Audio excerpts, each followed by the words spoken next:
Hello everyone, welcome to our YouTube channel commerce by Anoop sir.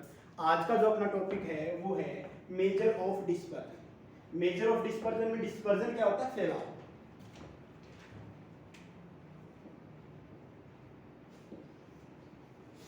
फैलाव इनके dispersion is a measure of variation of items. Item कैसे? जैसे हम assume कर लेते हैं कि एक्स है 5, 7, 8, 12, 15, 16, 21।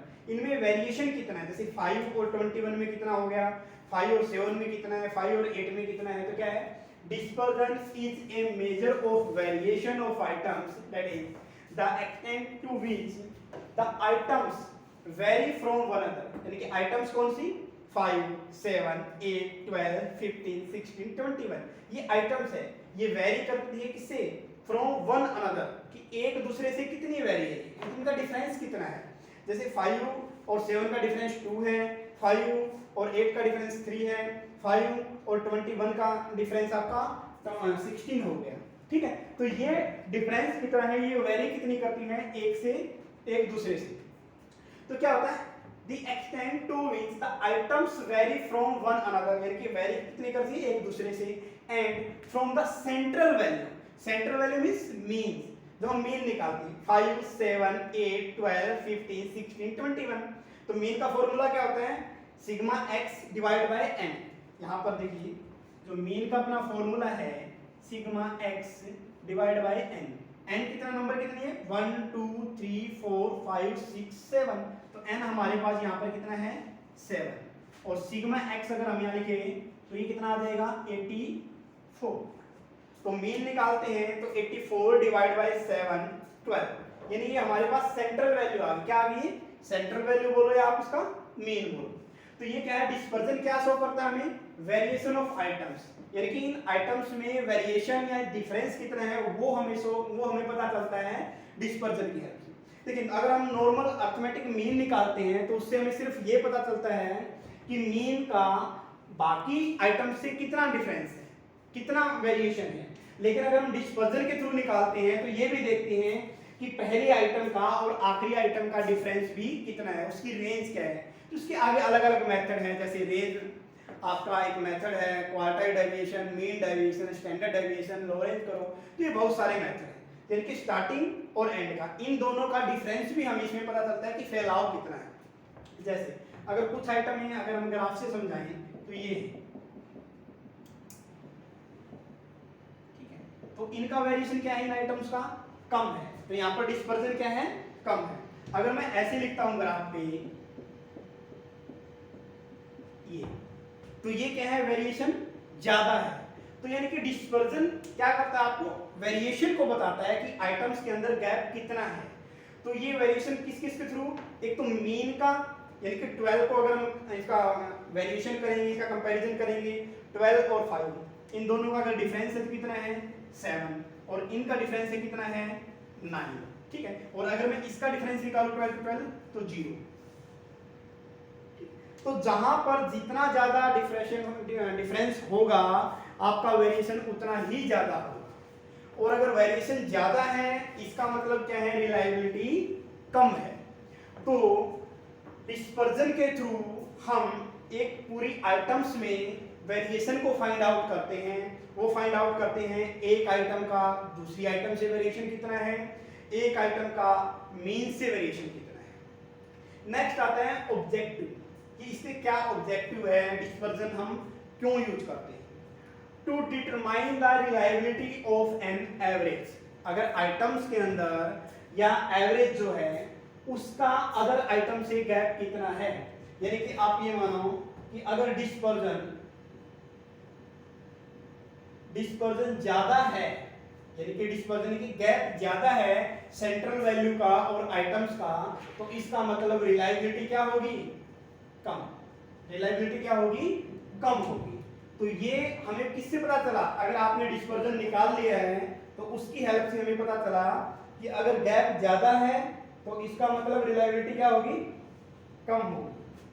ठीक है, अगर गैप कम है तो इसका मतलब क्या है? रिलायबिलिटी ज्यादा होगी। वेरिएशन यानी कि आप डिस्पर्जन की बात करें। सेकंड आता है to compare the variability of 2 and more series.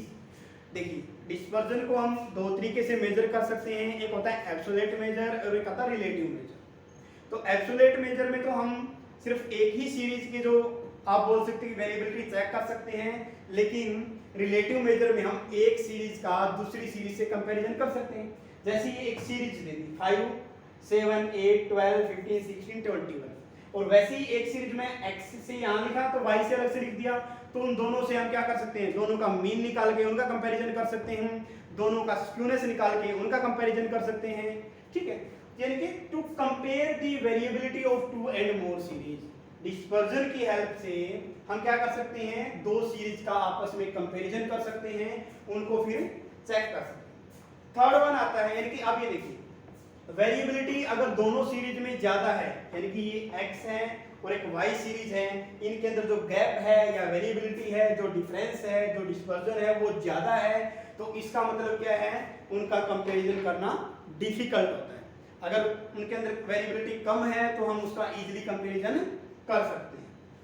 फिर आता third one, for facilitating the use of other statistical measure, dispersion की हेल्प से हम, या आप ये बोलो कि डिस्पर्जन जो है अदर स्टैटिस्टिकल मेजर के लिए बेस प्रोवाइड करता है। जैसे कोरिलेशन निकालना है तब हम इसकी हेल्प से कर सकते हैं, रिग्रेशन निकालना है तब हम इसकी हेल्प ले सकते हैं। नेक्स्ट आता है basis of statistical quality control. Statistical quality control, अगर डिस्पर्जन ज्यादा है यानी कि फैलाव ज्यादा है, तो इसका मतलब कि फैलाव ज्यादा का मतलब क्या है कि आपने एक सेट डिसाइड कर दिया कि अगर आप 100 आइटम बनाते हो उसमें से सिर्फ 5% ही वेस्टेज अलाउड है। ठीक है, यानी कि 95% आपकी जो क्वालिटी है, जो प्रोडक्ट है वो अच्छा बनना चाहिए अगर आप 100 प्रोडक्ट बनाते हैं। तो अगर ये गैप ज्यादा होता चला जाता है, यानी कि फैलाव, ये डिस्पर्जन ज्यादा होता चला जाता है, आपने सिर्फ 5% के लिए कहा था लेकिन अगर ये 10% हो गया तो अब इसका रीजन फाइंड आउट करना पड़ता है। तो यानी कि अगर कोई चीज का वेस्टेज ज्यादा है तो हमें कैसे पता चलेगा जी, क्योंकि हमने डिस्पर्जन की हेल्प से एक रेंज डिसाइड कर दी है कि भाई 0 मतलब 1% से लेके 5% तक अगर वेरिएशन आता है, वेस्टेज होती है, तो हम उसको अलाउड कर देते हैं, लेकिन अगर उससे ज्यादा आती है तो हमें एक्शन लेना पड़ता है। तो basis for statistical quality control में ये देखा जाता है कि अगर डिस्पर्जन ज्यादा है, इसका मतलब कहीं ना कहीं मिस्टेक हुई है, वो रैंडमली भी हो सकती है या फिर कोई मैन्युफैक्चरिंग प्रोसेस में हो सकती है, मशीन की गड़बड़ी हो सकती है, कोई भी रीजन हो सकता है। तो यानी कि इस डिस्पर्जन, इस रेंज की हेल्प से हम क्या करते हैं, क्वालिटी को कंट्रोल कर सकते हैं। भी 5% तक ही वेस्टेज अलाउड है, 3% तक है, 10% तक है, उसको डिसाइड कर सकते हैं। यानी कि लाइक मीन की तरह ही लेके चलो। जैसे 12 है, हमने देख लिया भी 12% तक अगर वेस्टेज होती है तो अलाउड है, उससे ज्यादा यानी कि 15 हो गई, 16 हो गई, 21 हो गई, तो उसको क्या करते हैं, हम डिसअलाउड कर सकते हैं या उसके ऊपर कंट्रोल कर सकते हैं भी, या क्या क्या रीजन है फाइंड आउट कर सकते हैं। तो किसकी हेल्प से कर सकते हैं हम, ये डिस्पर्जन की हेल्प से। ठीक है ना, तो डिस्पर्जन में हमें दो चीजें पता चलती है, कौन सी, एक तो आइटम्स के अंदर और एवरेज जो हमने निकाला है उसके अंदर वेरिएबिलिटी कितनी है, उसके अंदर गैप कितना है, वो जितना ज्यादा कम होगा उतना ही वो रिलायबल होगा आपका।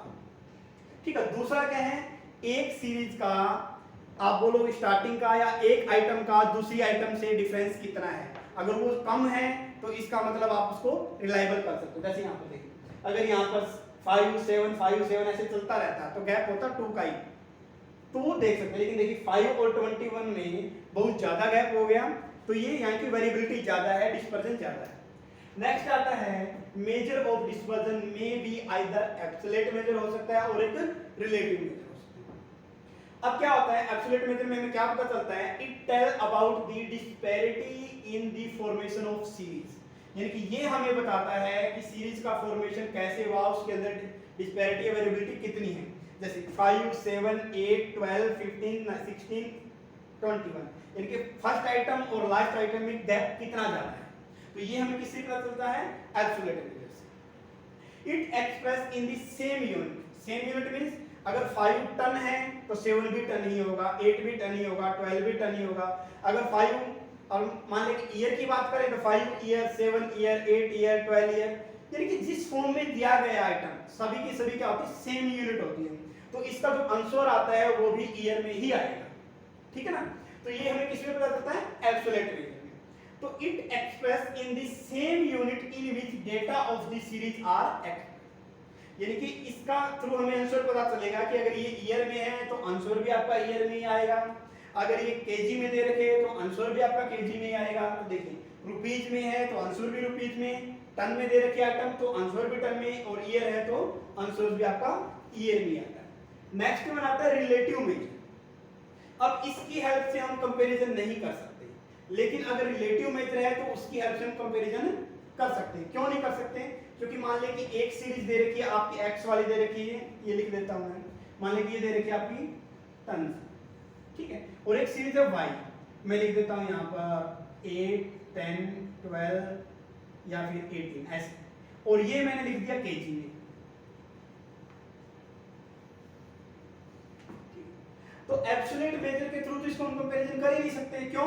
क्योंकि जी यूनिट सेम होनी चाहिए, अगर ये टन है तो ये भी टन में होना चाहिए। लेकिन अगर आप रिलेटिव मेजर के थ्रू करना चाहते हो तो ये काम पॉसिबल है, यानी कि आप ये मानो कि जो कंपैरिजन करने के लिए ही रिलेटिव मेजर किया जाता है। तो क्या होता है? It is used to compare two series express in the different unit, यानी कि एक यूनिट आपको इसमें दे रखी है टन की फॉर्म में और दूसरा दे रखा है केजी, या यहाँ पर रुपीज भी हो सकता है, ईयर भी हो सकता है। तो इन दोनों चीजों का अगर कंपैरिजन करना है तो हमें रिलेटिव मेजर ही फाइंड आउट करना पड़ेगा। यानी कि हम कंपैरिजन अगर अलग अलग यूनिट दे रखी है तो एब्सोल्यूट से कर ही नहीं सकते, क्योंकि एब्सोल्यूट की क्या है बेसिक असम्पशन, सेम यूनिट होनी चाहिए। और इसके अंदर अगर डिफरेंट यूनिट मींस एक आपका टन में दे रखा है, केजी में दे रखा है, ईयर में दे रखा है, तो उसको हम कर सकते हैं। It refer to the variability stated in the form of ratio और percentage। ये क्या है? रेशियो और परसेंटेज की फॉर्म में हम निकाल सकते हैं। जैसे कोई भी निकालना है कोफिशिएंट ऑफ रेंज, फॉर्मूला क्या होता है? Larger item of smallest item. तो ये क्या आपने रेशियो या परसेंटेज की फॉर्म में हम इसको निकाल सकते हैं, ठीक है। तो इसे क्या बोलते हैं? इसलिए it is also called coefficient of dispersion। Relative का मतलब होता है कोफिशिएंट से रिलेटेड। तो अगर रेंज है तो कोफिशिएंट ऑफ रेंज आ जाएगा, अगर आपका स्टैंडर्ड डेविएशन है कोफिशिएंट ऑफ स्टैंडर्ड डेविएशन आ जाएगा, क्वार्टाइल डेविएशन है तो कोफिशिएंट ऑफ क्वार्टाइल डेविएशन।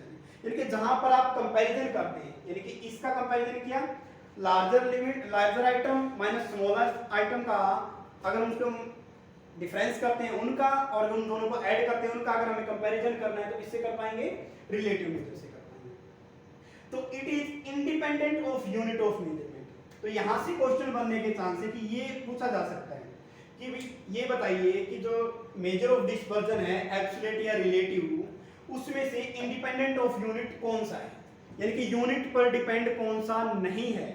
तो आपका जो रिलेटिव मेजर है वो यूनिट पे डिपेंडेंट नहीं है। देखो यहाँ पर दे रखा है केजी, यहाँ पर दे रखा है टन, अगर परसेंटेज हम इसकी निकालते हैं तो आपका परसेंटेज में आंसर आ सकता है या रेशियो में भी आ सकता है, ठीक है ना। तो जिस फॉर्म में दे रखे, अगर मान ली केजी में दे रखे तो आंसर केजी में आए तो जरूरी नहीं है, ठीक है। तो इसलिए इसको क्या बोलते हैं? Independent unit of measurement. तो ये अपना एक छोटा सा टॉपिक था मेजर ऑफ डिस्पर्जन, जिसके बारे में हमने आपको बताया। अब इसके कुछ मेथड्स हैं जो आपके यूजीसी नेट के पेपर में पूछे जाते हैं। तो मेथड्स को हम नेक्स्ट वीडियो में करते हैं। ये आपको कैसा लगा हमें कमेंट बॉक्स में जरूर बताइए। धन्यवाद।